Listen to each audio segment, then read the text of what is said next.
Oke. Eh, Publikasi karya ilmiah itu ada beberapa jenis, dan jenisnya itu kita lihat seperti ini. Ya, pertama memahami dulu tentang apa yang disebut dengan artikel ilmiah, kemudian memulai menulis artikel ilmiah, lalu apa penyimpangan yang biasa terjadi ketika bicara tentang karya ilmiah. Lalu ada self assessment. Self assessment itu penilaian diri. Nah, kita lihat dulu deh, apa sih yang termasuk kategori dari karya ilmiah? Kenapa kok diajarin tentang karya ilmiah? Karena output dari mata kuliah penelitian tindakan kelas adalah kamu harus mempublikasikan karya itu. Jadi riset itu bagian dari awal sebelum menulis. Jadi riset dulu, penelitian dulu. Nah, artikel ilmiah itu harus dipublikasikan. Kenapa? Kalau tidak dipublikasikan hanya sebatas di laptop, berarti tidak pernah ada manfaat.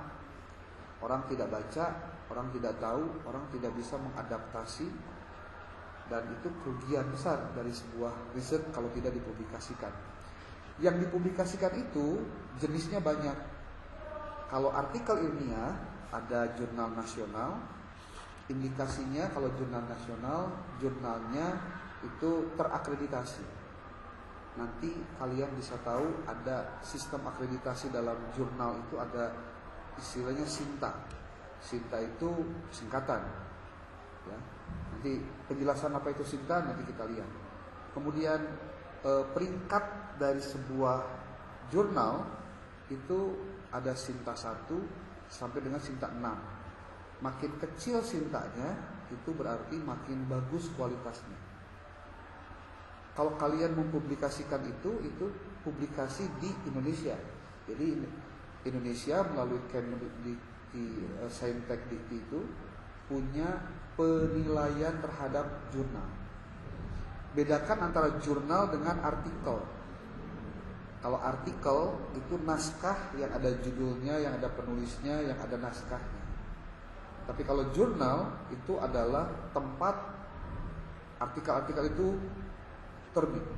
Gitu. Oke. Tadi ada jurnal nasional. Kalau jurnal nasional berarti terakreditasi. Jurnal nasional itu hanya jurnal yang publikasi saja. Tapi ada juga yang jurnal terakreditasi hingga 1 sampai 6. Ini yang kedua, yang tadi disebutkan itu yang kedua. Kalau yang pertama itu jurnal yang belum terakreditasi, tapi dia bisa diakses oleh siapa saja. Seperti contoh yang ada di Al-Masturiah itu, yang ada 3 ya, Spektre, Buyu, Al-Buyu dengan Al-Balag, itu disebutnya jurnal nasional, tapi belum terakreditasi. Nah, ada juga yang disebut dengan jurnal internasional. Jurnal internasional itu jurnal yang pertama indikasinya menggunakan bahasa internasional. Kemudian yang kedua ada indeksasi yang sifatnya internasional. Penulisnya itu dari luar juga, termasuk reviewernya dan juga editornya. Ada gabungan. Kalau ada lagi yang keempat, jurnal internasional bereputasi. Itu kalau jurnal bereputasi internasional berarti jurnalnya memang sudah memiliki indeksasi yang jelas. Nah, beberapa jurnal terindeks yang internasional itu seperti yang kalau pernah kalian dengar ada istilah Scopus. Scopus itu bukan jurnal tapi dia indeksasi, diindekskan. Kayak gimana indeks nanti dijelasin. Reputasi kalau Scopus itu ada Q1, Q2, Q3, Q4. Nah, itu makin kecil Q-nya berarti makin bagus kualitasnya. Kemudian ada juga World of Science, itu WOS disebutnya. Ada juga yang terindeks global lainnya, seperti DOAJ. DOAJ itu yang terindeks, sebagian memang ada yang masuk DOAJ, ada juga yang tidak. Kalau ditanya apakah ini bisnis, bisa jadi ya, karena memang ini bicaranya tentang ada uang di situ. Orang harus bayar sekian puluh juta malah untuk bisa publish artikelnya di jurnal terindeks. internasional. Termasuk jurnal terindeks nasional juga berbayar kalau sekarang. Kok kenapa berbayar? Karena memang jurnal itu dikelola dengan biaya. Ada hosting yang harus dibayar, ada website yang harus disewa dan itu bayar tiap tahun. Lalu ada DOI, Digital Object Identifier, yang juga harus dibayar setiap tahun. Dan ada uang lelah juga untuk editor ketika dia harus baca naskah, mengedit, memberikan catatan dan lain-lain. Nah, di samping artikel yang ada di jurnal, ada juga istilah proceeding. Proceeding itu ada yang internasional, ada yang nasional. Proceeding itu kumpulan tulisan yang biasanya dimasukkan ke dalam sebuah conference.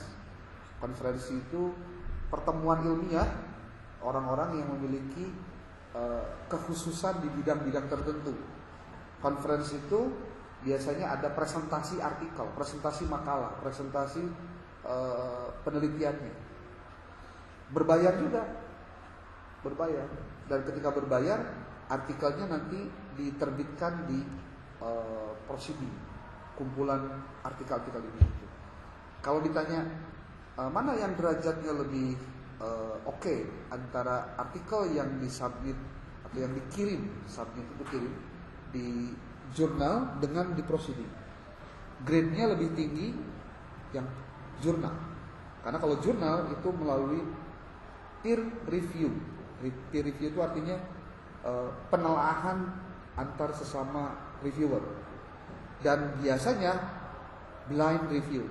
Blind review itu, blind itu kan buta ya. Artinya si reviewer pertama itu tidak tahu siapa yang nulis naskah ini, termasuk si reviewer kedua juga tidak tahu siapa yang mereview artikel ini yang lainnya. Jadi dijaga yang namanya integritas dan profesionalisme seorang reviewer ketika membaca naskah. Nah, itu untuk artikel. Nah, ada juga buku. Nah, buku itu istilahnya macam-macam. Ada buku yang disebut dengan buku referensi, ada monograf, ada buku ajar, buku saku, bunga rampai, ada book chapter. Nah, istilah book chapter itu buku-buku istilahnya bab ya, bab yang dikumpulkan. Tujuannya sama, semuanya harus dipublikasi. Salah satu ciri publikasinya itu adalah ketika dia memiliki, kalau buku itu ISBN. Kalau jurnal itu punya international standarnya namanya ISSN. Ya. Oke. Nah, di samping karya ilmiah itu artikel dan buku juga ada modul. Kalau modul itu isinya tentang langkah-langkah atau tahapan atau prosedur-prosedur tertentu yang dipelajari oleh mandiri seseorang.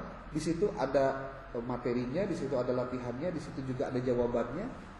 Kemudian juga ada tahapan dari si pembaca atau si pembelajar untuk modul tersebut. Terakhir adalah laporan penelitian. Karya ilmiah itu bisa skripsi untuk S1, tesis untuk S2, disertasi untuk S3. Kalau kalian sekarang sedang semester 6, berarti bersiap saja. Semester 7 kalian KKN, PPL, terus pasti dapat kewajiban untuk bikin proposal skripsi seperti yang dulu pernah latihan di mata kuliah Medlit. Lalu yang seterusnya adalah kalian harus menseminarkan proposal itu di depan para penguji. Nanti penguji akan memberikan catatan terhadap perbaikan apa saja yang harus dilakukan.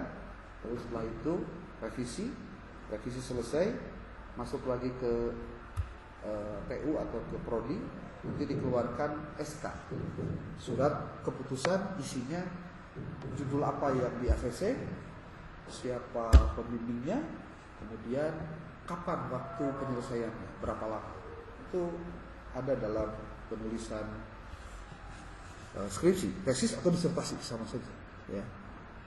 Oke, nah kita tidak mau masuk dulu ke sini karena memang pembahasannya bukan tentang itu. Materi mata kuliah kita itu adalah tentang penelitian tindakan kelas. Adapun kenapa kemudian dibahas tentang karya ilmiah, karena yang namanya penelitian bentuknya apapun itu merupakan bentuk dari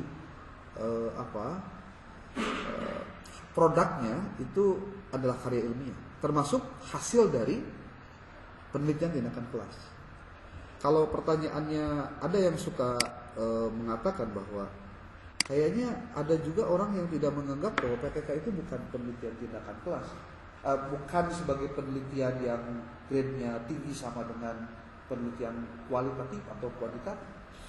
Hal ini karena memang biasanya pemahamannya dimulai dari PTK mah terlalu sederhana katanya. Dia ruang lingkupnya hanya satu kelas, lalu tujuannya juga untuk meningkatkan kemampuan atau memperbaiki proses pembelajaran yang dilakukan oleh guru pada saat dia mengajar. Memang action research istilah lainnya itu penelitian tindakan, bentuknya memang seperti itu. Sederhana. Sederhana itu kalau tidak tahu ilmunya. Kalau tahu ilmunya nggak begitu. Kenapa? Karena tahapan atau prosedur yang harus dilakukan pada saat akan melakukan penelitian tindakan. Jadi nanti penelitian tindakan itu bentuknya banyak. Ada penelitian tindakan kelas. Yang disebut kelas di sini bukan hanya ruangan kelas. Kalau gurunya guru olahraga, dia mengadakan PPK-nya itu bukan di kelas, tapi boleh jadi di lapang. Ya, itu juga termasuk PTK. Jadi istilah classroom itu bukan untuk sebuah ruangan yang membatasi ruang gerak guru, bukan. Tapi tempat yang dilakukan untuk proses pembelajaran. Nah, ada juga nanti kalian akan temukan action research itu namanya penelitian tindakan sekolah. Ini biasanya dilakukan oleh kepala sekolah atau leader yang ada di lembaga pendidikan itu untuk memperbaiki proses manajerialnya. Tapi ada juga disebutnya PTKP, penelitian tindakan kepengawasan. Istilah itu muncul biasanya dilakukan oleh pengawas ketika dia melakukan penelitian tindakan. Jadi penelitian tindakan itu bisa dilakukan tidak hanya oleh guru, tapi juga bisa oleh kepala sekolah, juga bisa oleh pengawas sekolah atau pengawas madrasah. Intinya penelitian tindakan itu bisa dilakukan siapa saja. Dalam rangka apa? Penelitian tindakan itu harus terjadi proses usaha memperbaiki. Itu kuncinya, memperbaiki. Nah, sekarang ini di mata kuliah kita pasti harus tahu dulu dong teorinya. Teori apa? Teori tentang penelitian tindakan kelas. Apa itu penelitian tindakan kelas? Kemudian tahapannya seperti apa, syarat sebuah penelitian tindakan kelas dilakukan seperti apa, lalu persiapannya apa saja, apa yang diperlukan, siapa saja yang terlibat dalam kegiatan penelitian tindakan kelas, kemudian hal-hal apa saja yang bisa diteliti dalam kegiatan penelitian tindakan kelas. Jadi kalau judul mata kuliahnya penelitian tindakan kelas, ya, yang kita sebut dengan istilah PTK, berarti fokusnya di siapa? Di guru. Karena prodi kalian prodinya PAI, berarti ya gurunya guru PAI di sekolah. Kalau untuk gurunya di madrasah, ya berarti rumpun PAI. Rumpun PAI di madrasah. Kalau rumpun PAI itu kan 4, ada fikih, Al-Quran, hadis, fikih, akidah, akhlak dengan istari. Bahasa Arab tidak masuk pada kategori PAI. Jadi si ayat pas PPL kita ngajar bahasa Arab, walaupun bisa itu bukan prodi, bukan rumpun PAI. Gitu. Nah, inilah sebabnya kenapa kemudian nanti akan ada praktik lapangan. Ini nih, praktik lapangan. Apa yang dilakukan dalam penelitian tindakan kelas itu? Jadi bisa dua kemungkinan. Kemungkinan pertama, guru PAI di PKP maksudnya di tempat kejadian kamu riset, itu yang akan menjadi subjeknya. Artinya dia yang akan ngajar, dia akan melakukan aktivitas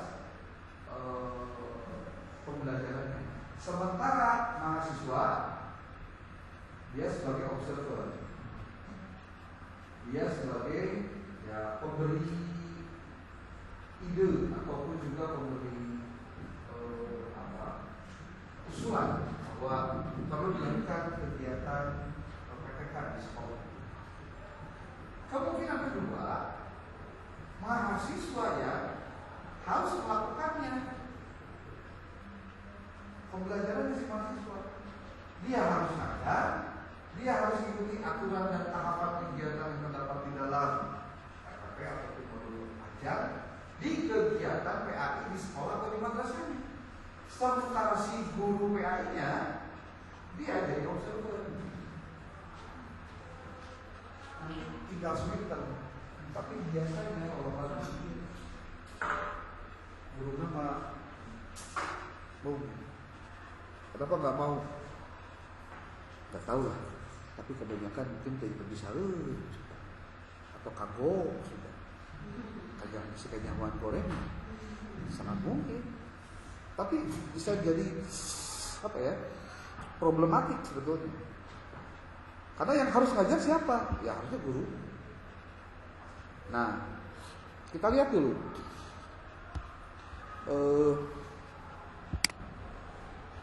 Apa ya? Ini contoh. Akang pernah bikin sebuah tulisan yang dimasukkan ke dalam sebuah buku ini. Bukunya mewujudkan madrasah holistik.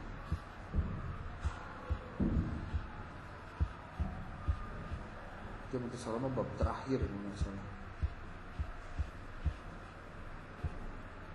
Ini appendiknya. Oke, 1, 2, 3, 4. Ini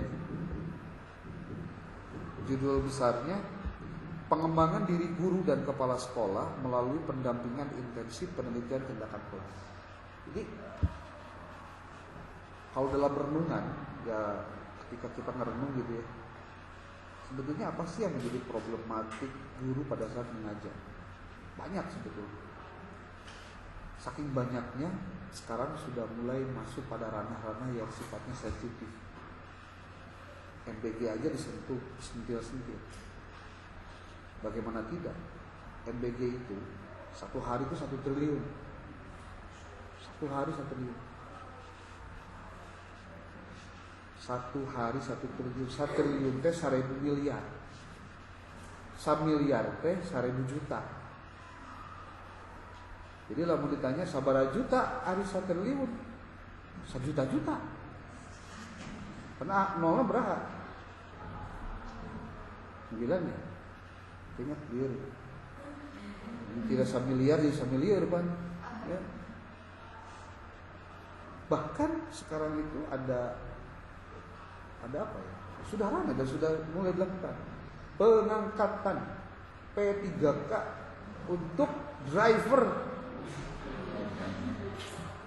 MBG, wis, termasuk kepala dapur.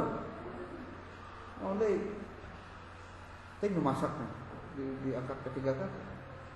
Kalian bisa bayangkan 1 triliun itu menurut riset yang dilakukan oleh orang yang bikin konten itu. 1 triliun itu 1 hari itu bisa membuat anak bangsa Indonesia sekitar 14 ribuan itu bisa lulus sampai dengan kuliah S1 gratis. 1 triliun. Bayangkan ratusan sekitar 14.000 mahasiswa bisa tertolong tebayaran kuliahnya sampai dengan S1. Terus gimana kasus guru honorer? Nah, kan? Nu gajina aya nu 50.000, 60.000, 100 ribuan, 600 ribuan. Ketika aya driver MBG bikin rantang masih karena itu mempregna Ngeri ya tuh, gajinya lebih gede mana daripada guru honorer ngajar di sekolah ya. Ya bukan berarti nggak boleh dia gaji gede, maksudnya proporsional aja tuh. Masa pemerintah tuh nggak peduli sama, aneh ya, mencek si Rocky Gerung dia mah tentara itu nggak ada tentara honorer, dokter nggak ada dokter honorer, tapi guru ayah honorer, dan bang, saking bangsa ini belum bisa menghargai profesi guru. Kenapa? Kalian itu ya ada di jalur pendidikan agama Islam, dihenteu DNA-nya DNA guru, dilatih untuk jadi guru. Makanya bisa suatu saat orang yang jadi jelema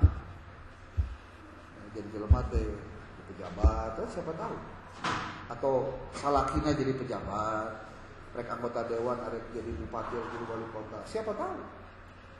Coba ingatkan tentang bagaimana posisi pemerintah untuk bisa mensejahterakan guru. Tiba heula guru mah ukur pahlawan tanpa tanda jasa sudah mengerikan ya. Dan posisi orang yang survival dengan yang tidak, itu banyak yang tidak survival. Banyak yang tidak survival. Oke. Kita lihat tulisan ini sedikit lah. Apa yang membuat kemudian ini menjadi penting? Ini nulis karena refleksi saja, membuat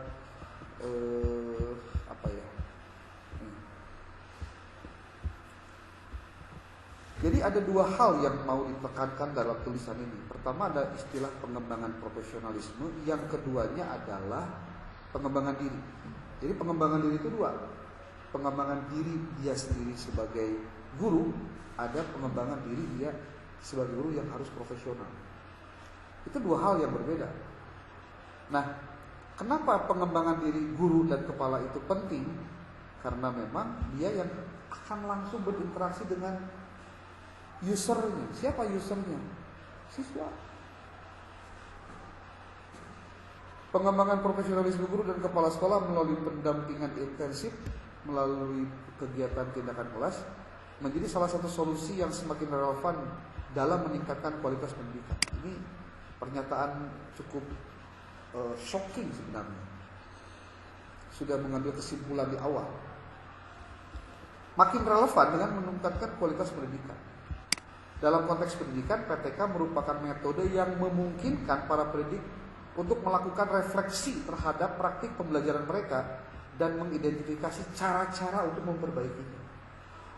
Jadi kalau ditanya, kenapa sih harus PTK diajarkan di kelas semester 6 program PAI? Kalau kalian nanti jadi guru beneran itu artinya punya ijazah jadi guru, berarti legal, punya legal formal jadi guru. Lalu mengajar di lembaga pendidikan formal, baik di sekolah ataupun di madrasah. Kalian akan temukan kasus di mana ada guru-guru yang sudah senior, yang sudah sepuh. Oke lah kalau guru sepuhnya itu sudah mau pensiun 1 bulan lagi atau 2 bulan lagi. Tapi ada yang tidak tua tapi tidak juga muda, sedang lah gitu, usia sekitar 40-an, 50 tahunan gitu, yang dia pengalaman mengajarnya dari usia 25 tahunan contohnya. Berarti dia sudah pernah mengecap pengalaman mengajarnya itu sekitar di 15 sampai 20 tahun. Contohnya. Itu rata-rata ketika mengajar sudah macam-macam polanya. Nih, kita memerlukan cara untuk pendidik itu bisa melakukan refleksi. Refleksi itu apa? Merenungi apa yang sudah dia lakukan. Apakah saya mengajar itu sudah benar atau tidak? Kalian harus bedakan mengajar di lembaga pendidikan start SD atau TK ya, TK, SD, SMP, SMA dengan perguruan tinggi. Ini ada bedanya. Kalau kalian, kenapa kok di tingkatan ini itu selalu sensitif untuk dibahas? Karena memang ini masa-masa yang sangat kritis. Kalau ini prakritis, pasca kritis. Namanya itu di sini. Di sini mungkin menyemai. Tapi kalau sudah SMP, ini sudah harus dipupuk nih. Tapi kalau SMA, ini harus dikembangkan.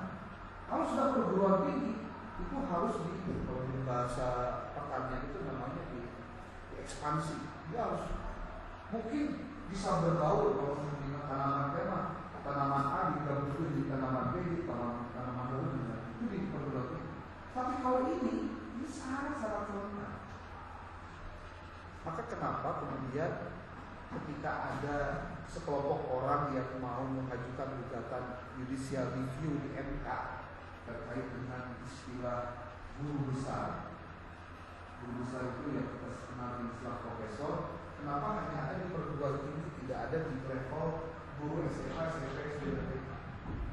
Jawabannya konon katanya, karena di perguruan tinggi itu dosen itu sebagai ilmuwan, yaitu tanggung jawabnya 3: pendidikan, penelitian, dan pengabdian. Dan ketiga-tiganya memerlukan waktu yang cukup banyak, karena keilmuannya jauh lebih ditekankan. Berbeda dengan di TK, SD, SMP, SMA, tidak ada kewajiban guru untuk melakukan riset, tidak ada. Tidak ada publikasi, tidak diwajibkan. Guru malah dia harus bikin modul pelajaran, bikin RPP yang benar, dia ngajar ke kelas, dia memberikan penilaian, sudah selesai tugasnya itu.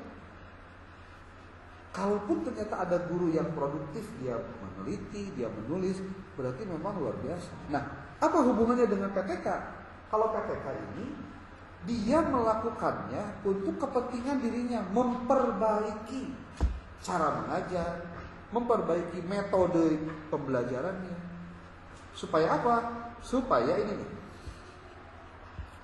praktik pembelajarannya dia bisa perbaiki kalau ada kekurangan. Termasuk dia juga harus tahu, dia harus bisa mengidentifikasi cara-cara memperbaiki.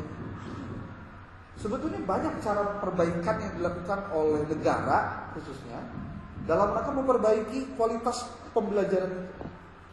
Ada dengan workshop, ada dengan in-house training, ada dengan penataran atau pelatihan, atau ada lagi yang mengadakan kalau sekarang ada webinar lah, ada short course lah, atau apapun namanya. Namun ternyata semua itu hanya kena pada kognitif si gurunya tanpa bisa mengubah bagaimana cara dia mengajar. Refleksi dia terhadap cara mengajar seperti apa. Nah, maka di sini ada penjelasan.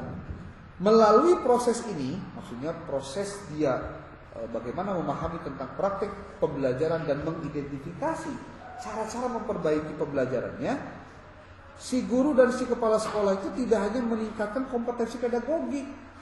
Pedagogik itu istilah untuk cara pembelajaran, pengajaran. Tapi juga untuk memperkaya keterampilan manajerial yang dibutuhkan untuk memimpin dan mengelola sekolah secara efektif. Siapa? Si guru dan si kepala sekolah. Nah, diperlukan pendampingan intensif. Kepada siapa? Kepada guru, tapi dengan catatan harus fokus dan memberi dukungan yang kontinu dan terarah. Karena selama ini boleh jadi dugaannya tidak kontinu, tidak fokus, dan juga tidak terarah. Nah, melalui kegiatan mentoring, mentoring itu apa sih? Ada mentornya. Siapa mentornya? Si kepala sekolah. Kepala sekolah siapa mentornya? Pengawas sekolah, harusnya. Siapa mentornya? Guru, kepala sekolah. Jadi guru, kepala sekolah, pengawas. Para pendidik, baik si guru ataupun juga kepala, dapat memperoleh pemahaman yang lebih baik tentang teori pendidikan serta cara mengimplementasikan teori tersebut dalam praktik sehari-hari di kelas dan lingkungan sekolah. Tentu kalau lingkungan sekolah itu ke kepala sekolah, kalau untuk praktik sehari-hari di kelas itu untuk guru. Ya. Nah, hal ini sejalan dengan penelitian yang menunjukkan bahwa mentoring yang efektif dapat meningkatkan kompetensi profesional guru dan berbagai aspek. Berarti si kepala sekolahnya kudu jelema anu ngarti tentang pembelajaran, ngarti tentang pendidikan, bisa menerken salah, bisa mengomentari yang salah, tapi bisa memberikan juga masukan yang benar. Ulah bisa nyalahkeun unggul tapi itu bisa menerken. Lamun dina bahasa tukang bengkel mah bisa bongkar tidak terima pasang kan riweuh. Ya. Nah, termasuk dia juga si kepala sekolah itu atau ya si kepala sekolah, si guru maksudnya, guru dan kepala sekolah paham tentang bagaimana manajemen kelas, perencanaan pembelajaran dan refleksi terhadap hasil pembelajaran. Ini ada riset dari Tadsin dan Wahyudi. Selain itu, kepala sekolah juga terlibat dalam pendampingan PPK. Nah ini, selama ini yang terjadi rata-rata lamun guru rek ngayakeun PPK tidak langsung didampingi oleh kepala sekolah. Kenapa? Banyak faktor. Salah satunya mungkin kemampuan juga. Pas ternyata yang didampingi adalah guru senior kan riweuh. Gurunya jadi kagok, kepala sekolah jadi kagok. Namun gurunya pas sebenarnya senior. Karena kan kalau di sekolah itu kepala sekolah bisa jadi lebih muda daripada guru. Ya maksudnya lebih muda tuh dari usia biologis ya. Kalau usia psikologisnya mungkin berbeda. Jadi, kepala sekolah yang terlibat dalam pendampingan PPK juga menunjukkan peningkatan kemampuan mereka untuk memimpin pengembangan profesional di tingkat sekolah yang pada gilirannya meningkatkan kinerja sekolah secara keseluruhan. Faktanya, kita ngomong faktanya, kepala sekolah nyebut henteu mah ekstrim thing jarang mau mendampingi guru melakukan PTK. Sekali lagi, jarang. Kalau pekerjaan mengawasinya mungkin sering karena ada agenda supervisi. Tapi untuk agenda agar si guru ini bisa meningkatkan kemampuannya dengan si guru meminta kepala sekolah untuk menjadi mentor atau observer dalam kegiatan PPTK, kayaknya masih perlu ditanya ulang. Jangankan swasta, negeri pun apalagi. Kembali. Jangankan negeri, apalagi di swasta. Kenapa? Di swasta lebih ekstrim lagi. Kenapa ekstrim, Pak? Karena di swasta yang punya vokalnya ya kepala sekolah. Kepala sekolah lah, kamu begituan lah, penting, mau gimana? Makanya kalau nanti kalian melakukan riset untuk PPK, disarankan sekali di negeri, tidak di swasta. Kalau di swasta, boleh jadi tebakannya adalah mereka tidak melakukan. Boleh jadi ya, sekali lagi boleh jadi. Kecuali ada pengakuan dari si kepala sekolah atau si gurunya bahwa di sekolah ini atau di madrasah ini kepala sekolahnya secara kontinu dan berkala melakukan supervisi kelas. Kalau tidak, kaput. Kalau tidak loh. Apa manfaat dan tantangan pendampingan intensif melalui PPK ini? Jadi PPK dijadikan sebagai sarana untuk menjadi bagian penting dalam pendampingan intensif. Karena dia punya manfaat. Apa manfaatnya? Nih. Pendampingan intensif dalam PPK memberikan berbagai manfaat bagi guru maupun kepala sekolah. Manfaatnya ada. Dan ingat, manfaat di sini bukan benefit secara rupiah, tapi benefit dari sisi feedback untuk lebih hebat dari hanya sebatas rupiah. Bagi guru, pendampingan ini berfungsi sebagai sarana untuk meningkatkan kompetensi pedagogi yang reflektif mereka dan reflektif mereka. Artinya gini, guru diminta untuk melakukan refleksi. Refleksi dia lagi pijet kali ini. Tapi dia itu merenung, mengkaji dan mengidentifikasi apa yang menjadi kelemahan, kekurangan yang selama ini dilakukan saat pembelajaran. Berarti itu ada faktor yang menjadi rasio. Rasio itu maksudnya jadi pembanding. Disebut mana yang harus benar merancang, mengkaji dan lain-lain. Kumaha perbandingannya dengan itu perbandingannya kalau tidak dengan teori lagi, atau dengan aturan, atau dengan juknis. Cek teorinya, menurut guru itu harus punya 4 kompetensi. Cek aturannya gitu.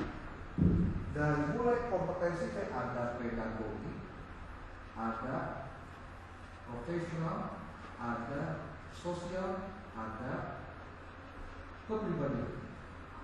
Ini 4 apa? 4 kompetensi. Ketika ngomongin PTK, titik tekannya pada pedagogi. Memang ada tantangan lain. Berhadapan dengan guru-guru yang lebih senior, yang lebih berpengalaman. Itu biasanya mereka, kalau bahasa sekarang namanya closed mindset. Mindsetnya tertutup. Kenapa? Ya karena merasa mana salah. Hal-hal begitu masih muncul di sekolah. Ya. Nah, dengan mengikuti siklus PTK yang terstruktur, guru dapat terus mengembangkan keterampilan mengajar dan memecahkan masalah. Kita lihat deh contoh laporan PTK yang sudah dipublikasikan melalui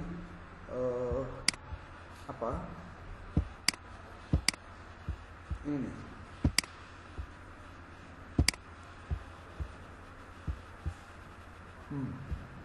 Lihat baik-baik.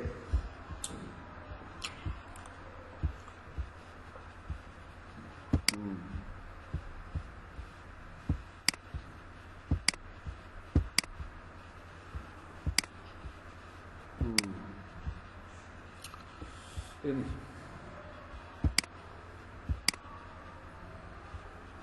Salah.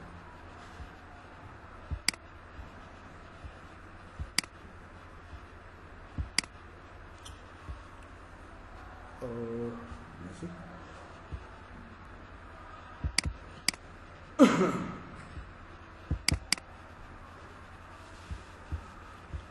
Kalian akan diajak untuk melihat beberapa hasil PTK yang dipublikasi. Ini diambil dari PTK dengan menggunakan kata kunci PTK PAI SD. Ini belum SMA, belum SMP, belum aliyah, belum apa-apa, belum. Contoh nih, artikelnya ini. Ingat. Penerapan media PowerPoint dalam peningkatan hasil belajar PAI pada siswa kelas 4 SDN 7 Muara Tais Tengah, Kecamatan Mata Tunggul, Kabupaten Pasaman. Kalau kalian pernah melihat judul-judul begini, jadi ada metodenya, ada signifikansinya, dan itu merupakan bagian dari penelitian tindakan kelas. Ini contoh 1. Ada lagi. Kita lihat yang ke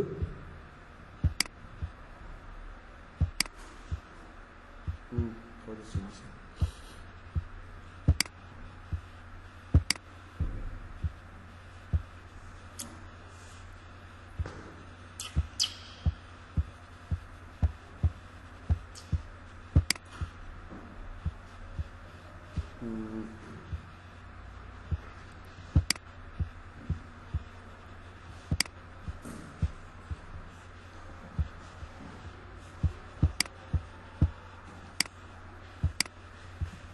Ini baru 1. Kalian bisa lihat yang kedua ini 2, 3, ini ada beberapa lah. Peningkatan hasil belajar siswa kelas 4 dengan metode crossword puzzle dalam pembelajaran PAI di SD Negeri 3 Gumulan. Ini contoh. Kalau kelima, penerapan media PowerPoint dalam peningkatan hasil belajar PAI pada siswa kelas 4. Ini kelas berapa? 4 juga. 4. Ini PAI semua. Terus yang ketiga, meningkatkan hasil belajar siswa SD pada mata pelajaran PAI dengan pembelajaran berbasis problem solving. Metode yang problem solving tujuannya meningkatkan hasil belajar siswa. Kalau ada judul-judul begini, ini judul penelitian PTK. Lagi,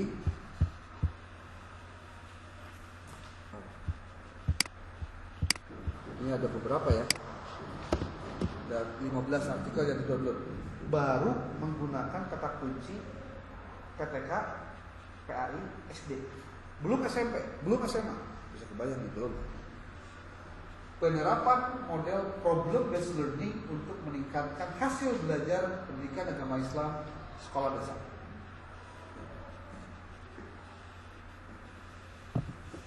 Apalagi yang kelima, upaya meningkatkan hasil belajar PAI siswa menggunakan metode demonstrasi di sekolah dasar. Tadi pakai problem based learning, kedua menggunakan PowerPoint, yang ketiganya ini hasil belajarnya pakai metode demonstrasi. Apalagi bakainya kena. So khawatir tadi tidak bisa download semua. Meningkatkan hasil belajar siswa PAI pada mata pelajaran PAI dengan pembelajaran berbasis problem solving. Kamu masih tahu ya? Nanti dalam buku tentang PPK disebutkan bahwa yang namanya peningkatan itu bukan hanya pada hasil belajar, boleh jadi pada peningkatan motivasi, pada minat belajar, pada aktivitas belajar itu. Jadi bukan hanya pada hasil belajar. Karena kalau hasil belajar biasanya ukurannya tetap kognitif. Apalagi kita lihat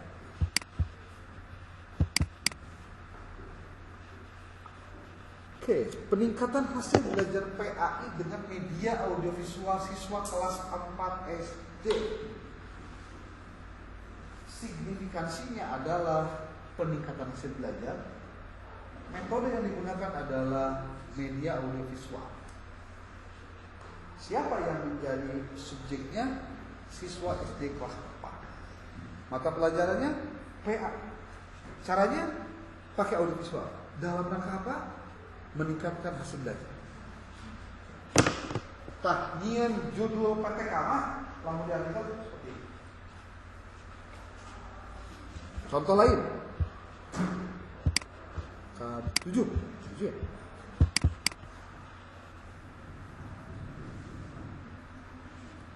Upaya meningkatkan hasil belajar siswa dengan menggunakan metode role playing pada mata pelajaran PAI di SDN Negeri 010014 Seilendir. Coba bayangkan lihat. Upaya meningkatkan hasil belajar siswa. Tujuannya, signifikasinya itu. Dengan cara apa dia melakukan peningkatan hasil belajarnya? Dengan menggunakan metode role playing. Dina materi naon pelajaran PAI. Nah, bagian bab sebenarnya tentang naon belum. Kenapa? Ya aku udah dibaca lah sini. Gitu. Tapi gini sudah ketahui. Pertama, di sini metode yang digunakan adalah role playing. Oke. Yang tadi? Yang tadi apa? Hah? Audio visual. Sebelumnya? Satu lagi? Hah? Problem based learning. Tuh bayangkan. Berarti banyak banget cara meningkatkan hasil belajar. Pertanyaannya, kunaon kan kita geus aya loba penelitian siga itu, tapi kunaon make teu dilaksanakan ku guru?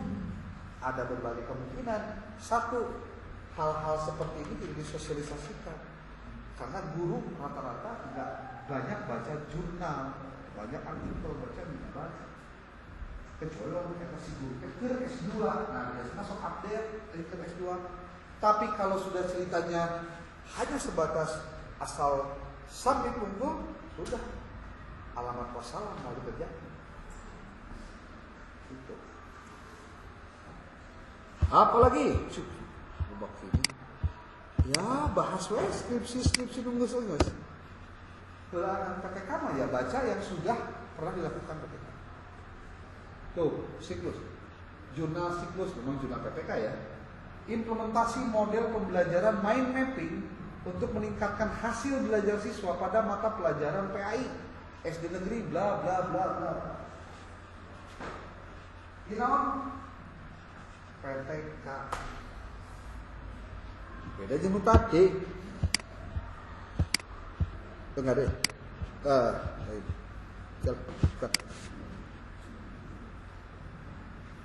Oke, ada yang ditanyakan dulu? Boleh?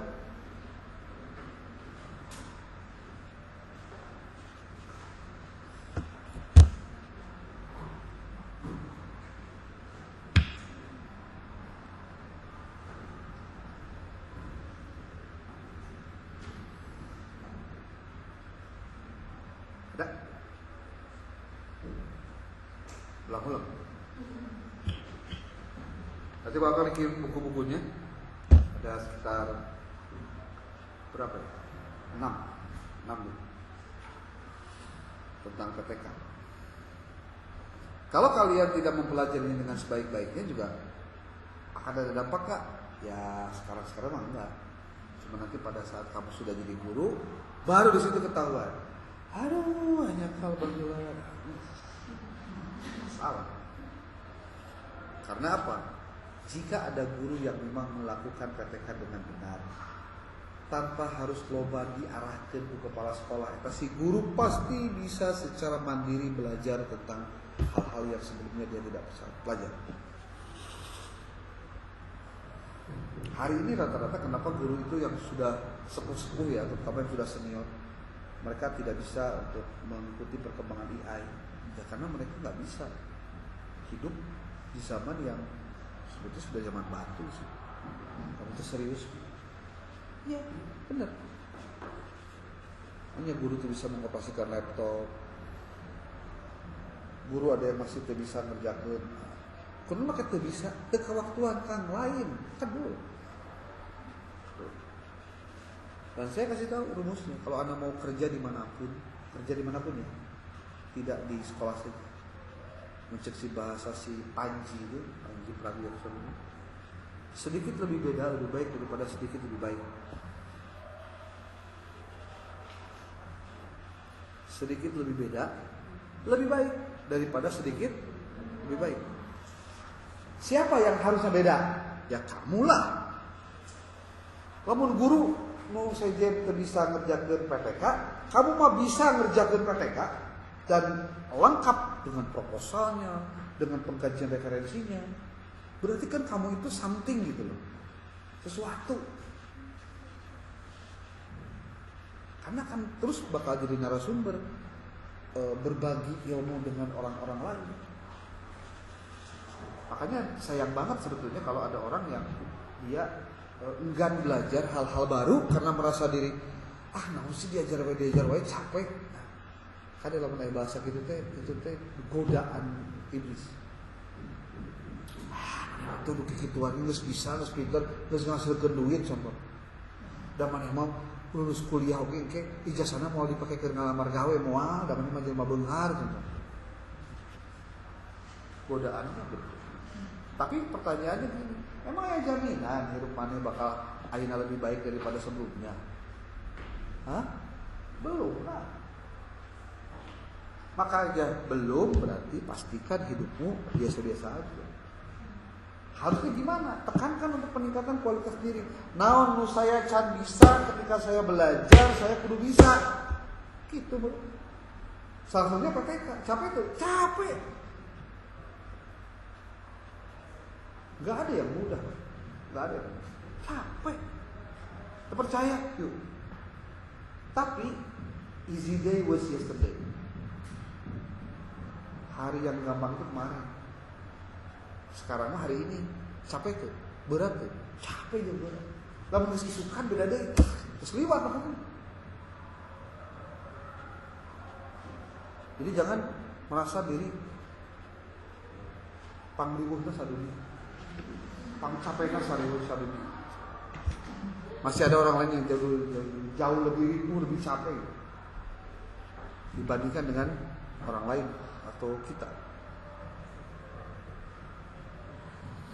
Oke, itu tentang sekelumit pembacaan tentang PTK. Tugasmu, tugas itu. Benar, tugasnya benar. Saya kan sudah buat nih yang buat SD.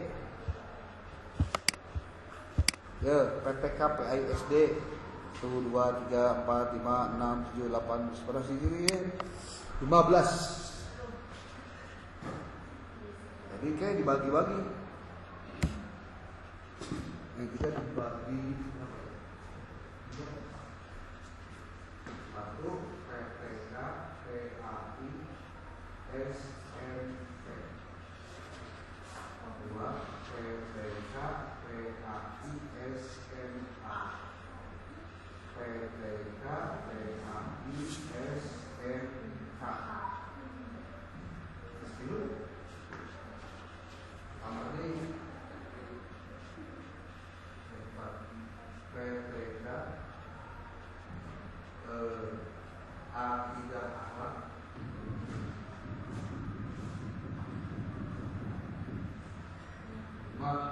PTK Al-Quran Hadis MTS, PTK Al-Quran Hadis Fikih MX. Ketujuh PTK ahli di madrasah. Itu adalah MA. Itu kata tidak itu kata PTS saya MA kan.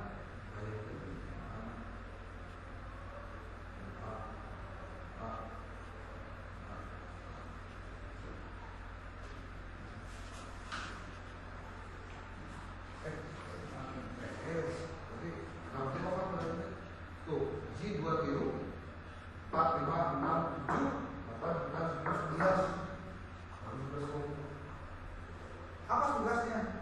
Meangan artikel-artikel anu sarua. Maksudnya itu maksudnya artikel-artikel anu contoh model ieu, ieu mah PTK PAI SD. Kamu berarti waktu ieu peangan aya penelitian PTK akidah akhlak di MTS kelas orang bebas. Kamu betul laporan dia berarti peangan artikel PAI SMP kelasnya bebas. Kumaha carana? Asup ka Google Scholar, tuliskan PTK PAI SMP, PTK PAI SMA, PTK PAI SMK. Hasil kumaha? Nah untuk yang ini MTS PTK Akidah Akhlak MTS. Ayat tuh, peangan. Berarti kan 10 minimal. 10 itu minimal. Maksimalnya 20. Jangan cuma ini sih masih.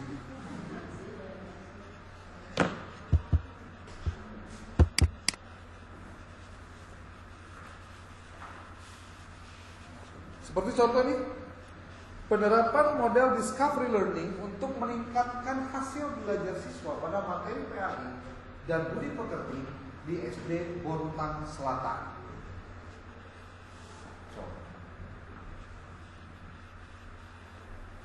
Penelitian tindakan kelas ini dilatar belakangi oleh masih rendahnya aktivitas belajar dan hasil belajar peserta pada mata pelajaran pendidikan dan budi pekerti.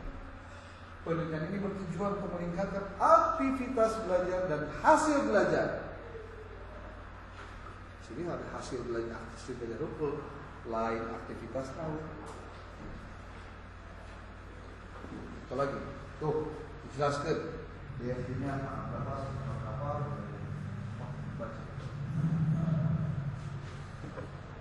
Oke, dibagi berapa kan? C2 4 5 6 7 11 pokok. Kalau itu mah ada.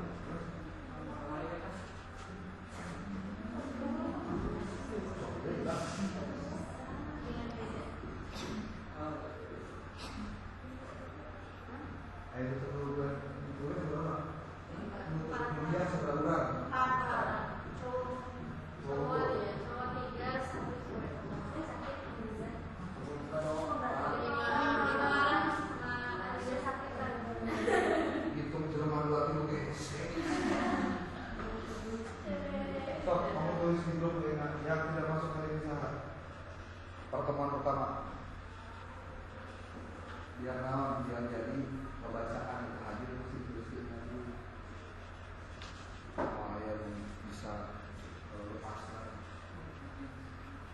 tapi dibagi seberapa? 11 kelompok.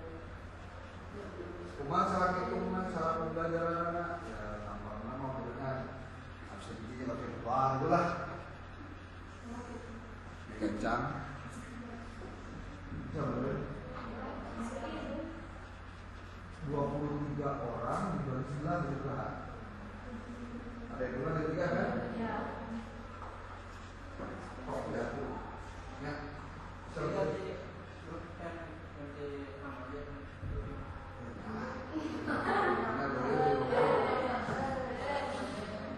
Oke, itu ada dari lah. Jadi tugasmu adalah ini nih, download artikel yang bicaranya PPK SMP KI, PPK SMP, PPK PAI A, PPK PAI A, diurutan sekolah itu.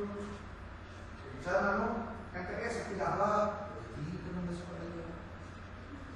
Itu doang. Oke, disiapkan. Oh, ini AB ya. Kamu harus masuk lagi.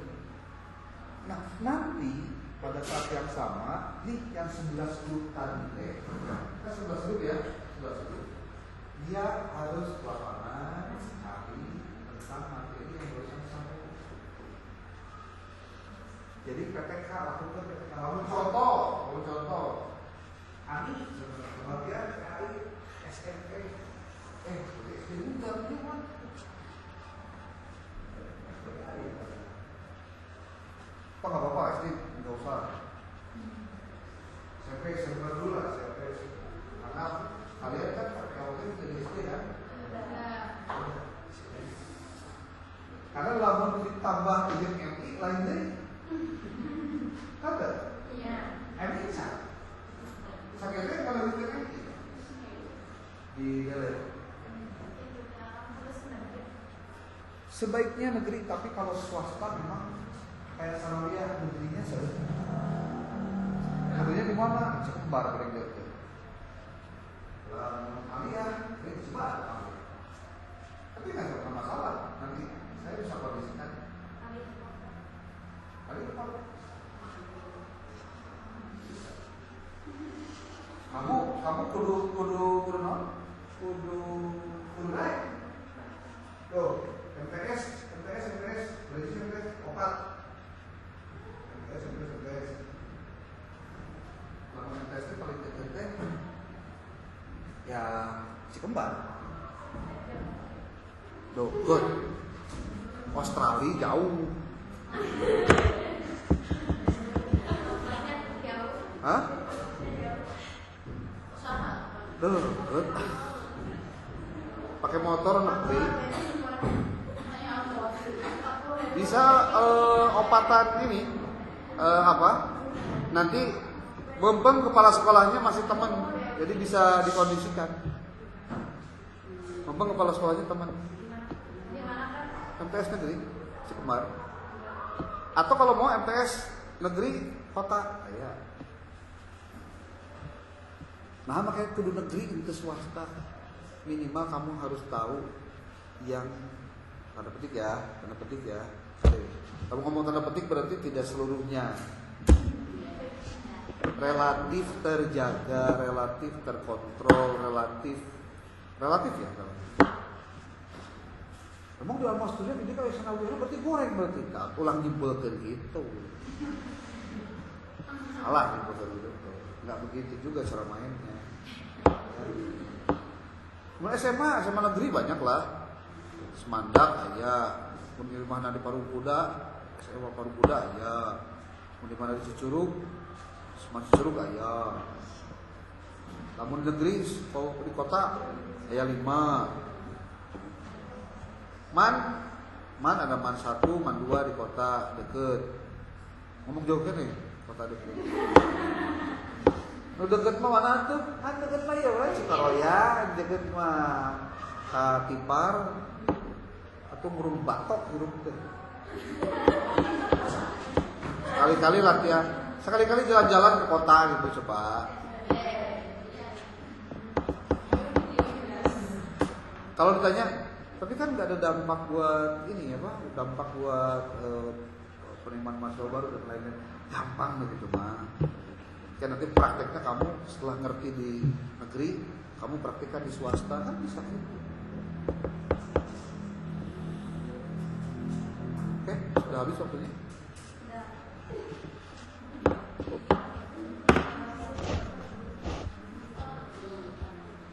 Nanti di grup dikasih tahu tentang ininya apa?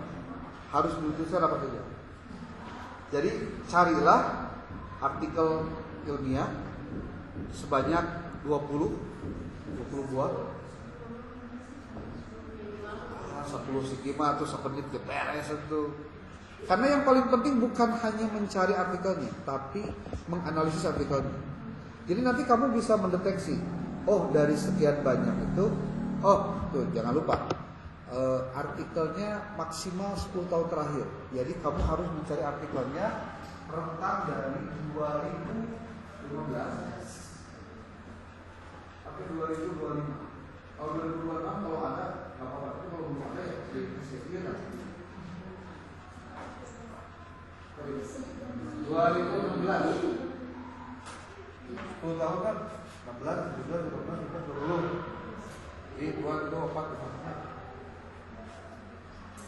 dari 2016 kamu siapkan laptopnya ya kelompok nanti aparat lihat ini karena kan itu tabelnya itu belum dikasih disebutnya dia namanya artikelnya linknya mana jelas terus dari penulisnya siapa dari mana tahun berapa kemudian SD-nya kelas berapa materinya tentang apa hasilnya seperti apa kesimpulannya bagaimana itu menganalisis artikel supaya nanti kamu pada saat akan melakukan penelitian tindakan kelas kamu menyiapkan proposal berdasarkan catatan dari temuan-temuan yang sudah dilakukan di PPK yang sudah publish.